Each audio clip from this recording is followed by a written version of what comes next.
Bonjour à tous, je suis ravie d'enfin vous retrouver sur la chaîne pour une nouvelle vidéo. Alors, je suis carrément à la bourre, j'avais tout un programme de vidéos hyper sympa que je voulais vous faire pour la fin de l'année. Et puis mes études, elles m'ont attrapée par le callback et elles m'ont dit non mais toi tu vas rester à ton bureau, tu vas étudier. Ces dernières semaines, je suis restée cloîtrée chez moi, assise à mon bureau à regarder le temps passer par ma fenêtre comme ça avec tout un tas de distractions que je ne pouvais pas me permettre. Et là, pour ne rien vous cacher, j'ai tellement de choses sur le feu que j'ai un peu l'impression de faire l'école buissonnière pour venir vous parler bouquins. Aujourd'hui, donc complètement en retard, alors que le Cold Winter Challenge a déjà commencé, moi je viens pour vous parler du bilan du Pumpkin Autumn Challenge qui a été... comment dire ça sans m'auto-vexer?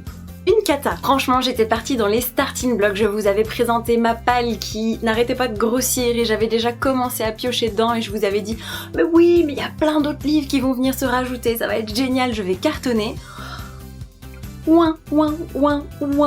Sincèrement, j'ai cruellement manqué de temps ce mois de novembre, donc j'ai bouquiné de ci, de là et beaucoup de choses qui n'avaient pas franchement de rapport avec le Pumpkin Autumn Challenge, mais je vais quand même essayer de vous faire un bilan de ces quelques lectures. Je vais commencer par vous présenter les lectures des 2 menus que je n'ai pas validés. 2 menus sur 3 non validés. Je pense que ça vous donne une assez bonne idée de l'ampleur du désastre. Ouais. Pour le menu Automne frissonnant, le seul livre de ma sélection que j'ai eu le temps de me caser, eh ben c'est même pas un livre, c'est un manga, c'est encore pire, je pensais avoir touché le fond mais je creuse encore. Et il s'agit du tome 9 de Kasane de Daruma Matsuura. Et oui, encore Kasane. Je ne vais pas vous faire l'affront de vous résumer ce tome 9, forcément si vous ne connaissez pas la série, ce serait quand même vraiment dommage de passer à côté. Tout ce que je peux vous dire c'est que l'attrait vraiment de ce tome 9, c'est que on va découvrir une Kasane qui plonge vraiment, mais peut-être la première dans la folie, avec des portraits d'elle qui sont physiquement de plus en plus inquiétants, de plus en plus sombres. Et dans ce manga, vous avez ce qui m'avait manqué dans le préquel Isana, la voleuse de visage, sur la mère de Kasane, puisque dans ce roman, on vous expliquait son enfance, son adolescence, jusqu'au jour où elle a quitté le village dans lequel elle a grandi. Et là, en fait, justement, j'ai exactement eu ce qui me manquait, c'est-à-dire toute cette période entre je suis partie de mon village et cette période où je suis devenue une actrice mondialement reconnue. C'était très agréable. Après, pour celles et ceux qui veulent vraiment suivre l'histoire de Kasane uniquement, et là elle est un petit peu mise en suspens et j'ai pas encore lu le tome 10 mais apparemment ça va poursuivre un petit peu dans cette veine pendant quelques temps. Moi ça ne me dérange pas parce que je suis une grande fan de la série, mais je pense qu'il y a certains lecteurs dont l'intérêt pourrait s'émousser un petit peu aux alentours de ce tome là. Et c'est déjà tout pour le menu Automne frissonnant. C'est vraiment pas glorieux. Deuxième menu qui a été un échec mais un petit peu moins, c'est le menu Automne enchanteur, puisque j'ai lu je crois 3 livres pour la catégorie féerique citrouille mais aucun pour Légendes d'ici et d'ailleurs. J'ai d'abord lu le recueil de nouvelles Le Train perdu et autres histoires mystérieuses, publié à l'école des loisirs, et ça a été vraiment une agréable lecture. C'était pas vraiment ce à quoi je m'attendais, mais vous allez avoir plusieurs histoires plus ou moins inquiétantes qui vont en fait vous faire réfléchir sur le sens de la vie, sur les priorités à apporter au quotidien, sur le rapport à soi, aux autres, au temps qui passe. Donc j'ai presque pris ça pour un support de réflexion métaphysique plutôt qu'un réel recueil de contes, d'histoires mystérieuses comme ce à quoi je m'attendais, et c'était vraiment pas mal. J'ai ensuite lu le très chouette Le Secret du Quai 13 écrit par Eva Ibbotson, publié chez Albin Michel dans leur collection Wiz. Celui-ci aussi je vous en ai également parlé, l'histoire de ce petit prince d'une île mystérieuse perdu dans la brume dans un monde parallèle peuplé d'elfes, de fées, d'ogres et de tout un tas de bestioles qui un jour va se faire kidnapper dans notre monde et va se retrouver coincé chez nous pendant des années avant que l'île puisse envoyer une équipe de secours à sa recherche, puisque le passage entre notre monde et cette île mystérieuse est fermé sauf quelques jours tous les, je ne sais plus, tous les 10, 12, 13 ans, et une équipe composée d'une sorcière, d'un ogre, d'un vieux magicien va être dépêchée pour récupérer ce petit prince, et ça va donner lieu à des situations rocambolesques en diable. C'est un récit jeunesse vraiment extrêmement divertissant. En fait, j'avoue qu'à la fin de ma lecture, je lisais extrêmement vite parce que j'avais envie d'arriver à la conclusion. C'était truculent, c'était très bien construit, bien écrit, le style aborde tout un tas de sujets, l'air de rien, l'écologie, la manière dont on traite les personnes âgées, la guerre, toutes les absurdités de notre société sont passées comme ça au peigne fin, disséminées dans tout le récit. C'est très drôle, c'est très intelligent et J.K. Rowling s'en est inspirée pour créer son univers d'Harry Potter. Il y a pas mal de clins d'œil. Si vous êtes un fan de la saga comme moi, n'hésitez pas à vous le procurer et à pouvoir comparer. Franchement, il y a des similitudes avec le gros petit garçon pourri gâté insupportable, le petit garçon maigrichon qui vit sous un escalier, et vous avez comme ça voilà plein de petites références qui sont très sympas. et j'ai passé un excellent moment de lecture. Dernière lecture pour cette catégorie féerique citrouille, je me suis enfin plongée dans une relique qui prenait la poussière dans ma palle depuis des plombes. J'ai lu le premier tome du Conte des Royaumes, donc c'est Poison de Sarah Pinborough, et j'espère, voilà, ça va faire effet néon boîte de nuit, c'est génial. Je l'ai ici dans l'édition intégrale de chez Milady, donc qui est une petite bricasse assez sympa. J'hésite à la poser pour pas vous éblouir tout du long. Donc j'ai lu Poison, une réécriture du conte de Blanche-Neige, et je dois avouer que contrairement à énormément de lecteurs, moi j'ai été un petit peu déçue. Parce que certes le style est vraiment très élégant, très agréable, fluide, y a pas de souci de ce côté-là. La prise en charge de la narration par la méchante, qui est quand même en demi-teinte avant de devenir complètement givrée, est assez intéressante. Le personnage du chasseur m'a beaucoup intriguée, et c'est un peu là que tout s'est cassé la gueule, parce que on m'avait vendu une Blanche-Neige hyper badass. Alors oui, certes, elle se baigne toute nue dans les ruisseaux, certes, elle boit de la bière, danse et elle profite de la vie. Et moi, je l'ai pris plutôt comme une femme un petit peu plus incarnée. Voilà, une femme réelle et pas je dors dans un cercueil de verre les 3/4 de l'histoire. Après, je l'ai pas trouvé particulièrement badass non plus, je l'ai trouvé un petit peu trop bonne poire. Sa belle-mère lui en met plein les dents, elle essaie de la faire buter, et tout ce qu'elle trouve à faire, c'est pleurer et se dire « Oh, elle doit être malheureuse quand même, qu'est-ce que j'ai fait pour mériter ça ?» Ouais, vous avouerez que pour une héroïne badass, c'est pas encore tout à fait ça. Oh, puis je vous parlais du personnage du chasseur que j'aimais bien. On le voit quoi, un chapitre, et après, je vous dirai pas ce que c'était mais bon, on ne le voit plus. Et franchement c'est bien dommage. On m'avait vraiment vendu du rêve avec cette histoire. C'était pas franchement ce à quoi je m'attendais. Je ne sais pas si je lirai la suite, parce qu'il y a quand même quelques questions qui sont restées en suspens. Mais voilà, il y a des choses qui m'ont énervée. Il y a eu des ressorts qui étaient beaucoup trop faciles, beaucoup trop prévisibles, des personnages qui sont passés à la trappe, d'autres qui étaient caricaturaux au possible. Ouais. Bon, et pour pas être complètement injuste et parce que j'ai une mémoire de poinçon rouge, il faut quand même que je vous précise que j'ai beaucoup aimé la dimension sensuelle du récit, et la fin m'a laissé sur le cul. Voilà, c'est quand même déjà pas mal. Si vous avez moyen aimé ce premier tome mais que vous avez adoré la suite, n'hésitez pas à me le dire en commentaire, je ne demande qu'un coup de pied au cul pour m'y remettre. Et on va enfin pouvoir passer au menu que j'ai réussi à valider. Ouais. On pioche son soutien où on peut, messieurs dames. Dans la catégorie Creepy Spooky Halloween, j'ai lu Nightfall de Jake Halpern et Peter Kujawinski, publié chez Pocket Jeunesse, et... Je vous en avais déjà plus ou moins parlé dans ma vidéo pâle parce que je l'avais déjà lu, je vous mettrai le lien quelque part par là. Et pour vous rappeler brièvement l'histoire, on va suivre 3 adolescents dont j'ai oublié le nom, qui vivent dans un village paumé sur une île, et la particularité de cette île, c'est qu'il y fait jour pendant 14 ans, et ensuite la nuit s'installe pendant les 14 prochaines années. Et donc tout le petit village se prépare, range la maison, fait ses bagages pour se barrer de l'île parce qu'apparemment ils n'ont pas le droit de rester là pendant 14 ans. Ils sont tous sur les nerfs, et nos 3 héros, qu'est-ce qu'ils vont faire? Ils vont rester sur l'île, voilà, comme 3 pauvres pécores. Et comment vous dire que ça partait bien. Il y avait le principe, il y avait l'île, la nuit, le mystère, peut-être des promesses de bébêtes, on savait pas trop. Oh là là.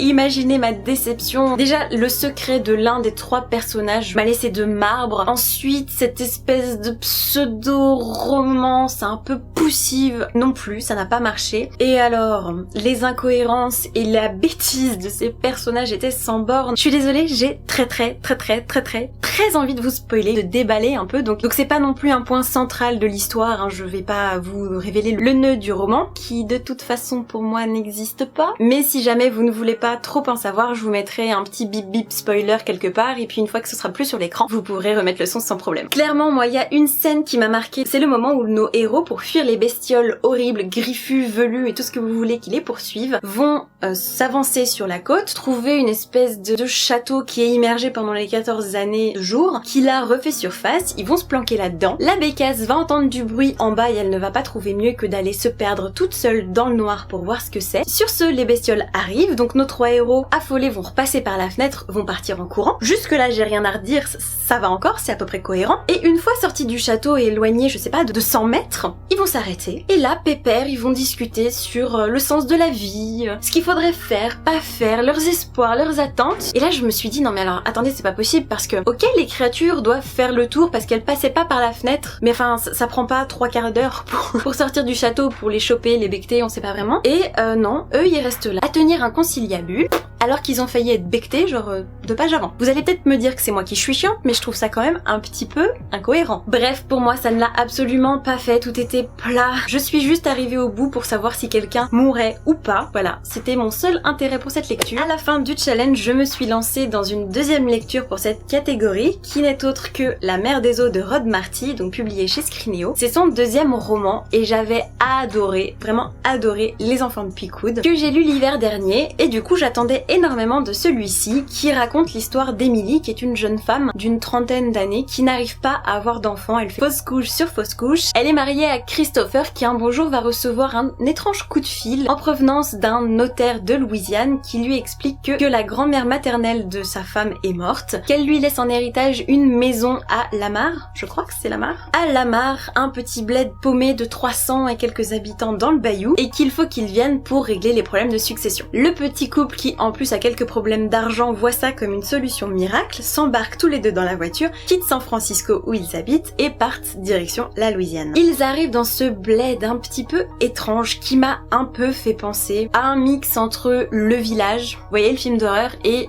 le film Colonia, je crois, avec Emma Watson, vous savez, où ils vivent qu'entre eux en petite communauté, c'est flippant, on sait pas trop ce qui se passe. Et je vais essayer de pas être trop sévère, mais déjà il a fallu que j'attende 177 pages pour qu'il se passe un truc un petit peu bizarre qui fait ouh, un peu frissonner. 170 pages sur 340, c'est c'est long, on est d'accord? On dirait qu'entre temps, je me suis battue. Donc si vous n'avez pas compris ce qui vient de se passer, j'ai continué ma diatribe jusqu'à la fin de cette vidéo pour me rendre compte que la carte SIM était pleine et que je parlais dans le vide depuis à peu près 25 minutes. On en était à lui là. Et je vous disais donc que 177 pages sur 340 pour commencer à avoir des éléments un peu effrayants dans un thriller fantastique, c'est quand même un petit peu longuet. Surtout que les éléments flippants ne le sont pas tant que ça. Toute cette mythologie vaudou, je l'ai trouvée un petit peu trop fantastique en fait, et du coup ça justifie parfois des aberrations ou des lourdeurs que je n'ai pas forcément appréciées. En plus quand même le fond de l'histoire, ça se repose quand même sur l'instinct d'une femme à vouloir un enfant à tout prix, en dépit d'une carrière, en dépit d'un mariage, en dépit de tout bon sens, et personnellement c'est pas une problématique à laquelle je suis hyper sensible, donc déjà de base ça partait un petit peu mal. J'ai tout vu venir à 10 000, je trouvais que les ficelles étaient tellement grosses, elles me pendouillaient comme ça devant les yeux, j'ai pas spécialement accroché, la fin m'a déplu. Désolée, j'ai pas retrouvé le Rod Marty des Enfants de Pickwood, je lirai son 3e roman s'il en publie un, avec plaisir, mais pour celui-ci en tout cas ça n'a pas fonctionné avec moi. Et on passe enfin à la dernière catégorie de ce challenge qui s'appelle Fall in Love, donc là c'était cocooning, famille, sentiments et tout ce que vous voulez à profusion, et là pour le coup j'ai fait de vraies bonnes lectures. Et la première, ce n'était nul autre que Ne t'inquiète pas pour moi d'Alice Kuipers, publié chez Albin Michel dans leur collection Wiz. C'est un petit roman jeunesse qui raconte l'histoire d'une adolescente qui vit toute seule avec sa maman et qui, pour communiquer, colle des petits post-it dans la cuisine un peu partout. Comme leurs emplois du temps ne sont pas vraiment compatibles, elle communique comme ça jusqu'au jour où la maman va annoncer à sa fille qu'elle est atteinte d'un cancer du sein, et là ça va un petit peu forcément chambouler tout le quotidien, et en même temps on sent quand même cette réminiscence de la vie malgré tout, et j'ai trouvé ça extrêmement intelligent, bien construit, c'est pas lourd, c'est très touchant. J'ai beaucoup aimé toutes les questions développées autour de la relation mère-fille, mais aussi du fait que l'adolescente se rend compte qu'avant d'être mère, sa mère a été femme, et elle se rend compte aussi que ce n'est pas en vivant sous le même toit, si on ne fait pas d'efforts, on n'apprendra pas spécialement à se connaître. On se fréquente, on se frôle, mais il n'y a pas de réel échange, et c'est ce qu'elles vont essayer de changer, non sans heurts, et c'était extrêmement touchant, vraiment je vous le recommande, j'ai été bouleversée, pas beaucoup de mots, mais c'est assez efficace, j'ai pleuré, voilà, je le reconnais, donc franchement si la thématique vous tente, laissez-vous faire par cette petite chose, et on continue avec les lectures qui m'ont chaviré le cœur, mais cette fois sans drame. Il s'agit de A Little Something Different par Sandy Hall, publié chez Swoon Read. Pour vous le résumer en quelques mots, on va suivre Léa et Gabe, 2 étudiants qui ont un cours d'écriture ensemble. Tous les éléments de l'univers hurlent à leur visage qu'ils sont faits l'un pour l'autre. Ils aiment l'écriture, ils ont les mêmes références pop culture, donc en romans, séries, ciné, musique. Tout le monde autour d'eux voit qu'ils sont faits l'un pour l'autre, ils se plaisent, mais ils sont trop timides et trop gauches pour se l'avouer. Toutes les personnes qui gravitent de près ou de loin autour d'eux vont avoir cette espèce de pulsion bien malgré eux pour les aider au mieux. Je l'ai lu en pleine période de partiel et je ne pouvais pas le lâcher. Malgré mes révisions qui m'attendaient, il était là, non! prends-moi! Parce que j'avais l'impression d'être intégrée dans cette bande de potes. C'était hyper touchant, les dialogues sont terriblement efficaces, sont drôles, très incarnés aussi. Voilà, on a l'impression de papoter avec des potes, d'être à la cafette avec eux, d'aller traîner au Starbucks avec eux. C'est vraiment super, super, super, super mignon. Vous avez le point de vue de tout un tas de personnages, sauf les personnages principaux. J'ai passé un super, super moment. L'anglais en plus est hyper accessible, mais il est aussi traduit en français, donc vous n'avez pas d'excuses pour passer à côté. Collection automne-hiver. Pensez à lui. J'enchaîne à un autre petit baume spécial automne et il s'agit de Pax et le petit soldat de Sarah Pennypacker, publié chez Gallimard Jeunesse. Ce livre va raconter l'histoire de Peter qui est un jeune garçon dont le papa va partir à la guerre et va le confier à son grand-père, mais avant d'aller chez ce grand-père, il faut que Peter abandonne Pax dans la forêt.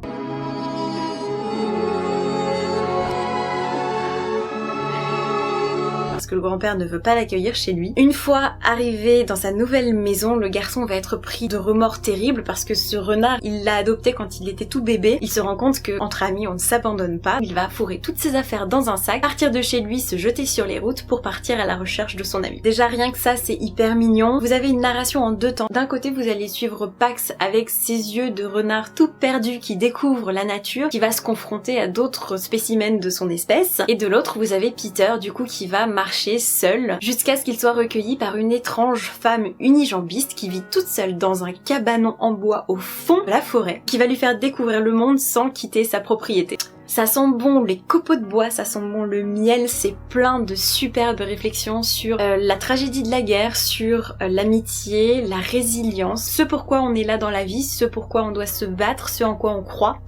C'est très bien écrit, les illustrations de Jon Klassen sont très douces et apportent cette touche supplémentaire de poésie à ce petit roman jeunesse qui est parfait pour l'automne. Je vous le conseille, pour cet hiver ça passe aussi. Juste avant la fin de ce challenge, après l'avoir ramené du salon de Montreuil, je me suis lancée dans le 3e tome de la série, Le Journal de Gurty, Marron à gogo, écrit par Bertrand Santini et publié chez Sarbacane dans leur collection Pépix. Pour ceux qui connaissent pas, Le Journal de Gurty, ça va raconter les aventures d'une petite chienne, je vous le donne en mille, qui s'appelle Gurty. Voilà, je pense pas que ce soit transcendant comme information. À chaque vacances scolaires, elle et son maître vont partir dans leur maison de campagne dans le sud de la France. C'est l'occasion pour elle de partir se perdre dans le jardin et de rencontrer tous ses amis. C'est surtout l'occasion pour Bertrand Santini de nous livrer un roman jeunesse, hein, attention, on est vraiment pour les plus autour de 8-10 ans, cadeau quoi. C'est extrêmement bien écrit, c'est très drôle, c'est vif, c'est intelligent. Vous abordez des thèmes mais hyper importants, la cause animale, l'écologie, vous avez une histoire sur le trafic de fourrure, le thème de la chasse, de l'amitié, de l'importance de ne pas laisser la peur vous empêcher de vivre votre vie. J'en oublie plein, mais c'est juste hyper foisonnant, c'est riche, alors que c'est quand même petit, hein, mais c'est très riche. Et si vous cherchez des idées de cadeaux Noël pour des jeunes lecteurs, allez-y, vous avez même un cahier d'activités à la fin avec des mots croisés, des jeux qui sont à la fois drôles et vraiment très ludiques, puisque ça va inviter l'enfant à retourner feuilleter lui-même le livre pour aller piocher des indices. Et pour moi, c'est triple bingo, banco, je sais pas, Scrabble, ce que vous voulez, Uno. Et enfin, ma dernière découverte pour ce Pumpkin Autumn Challenge, dont je voulais absolument vous parler, parce que c'est un coup de cœur monumental. C'est une série de mangas en 4 tomes que j'ai découvert très récemment et que vous connaissez peut-être. Je l'ai dans le coffret intégral, il s'agit du mari de mon frère, de Gengoro Tagame, publié chez Akata. Donc, le mari de mon frère, ça va raconter l'histoire de Mike, qui est un Canadien un peu bourru, bien, voilà, le type un peu bûcheron, musclé, avec la barbe et tout, qui va se rendre au Japon dans la famille de son défunt mari pour se présenter et